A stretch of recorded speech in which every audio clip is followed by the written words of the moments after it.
সূরা রূমের 41 নম্বর আয়াতে আল্লাহ বলেন, ظهر الفساد في البر والبحر بما كسبت أيدي الناس।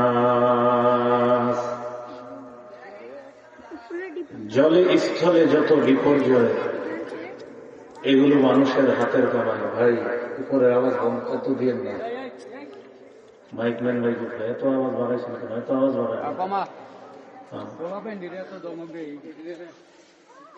জলে স্থলে যত বিপর্যয়, এগুলো মানুষের হাতের কামাই। আমাদের বাংলাদেশে 21শে নভেম্বরের পর থেকে 21শে নভেম্বর সহ প্রায়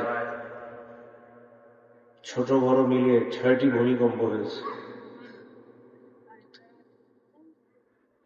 এগুলা হলো আল্লাহ নিদর্শন। এই নিদর্শন আল্লাহ দেন আমাদেরকে ভয় দেখানোর জন্য। সূরা বনী ইসরাঈলের 9 নম্বর আয়াতে আল্লাহ বলেন, ভাই ভিডিও প্রয়োজন নেই,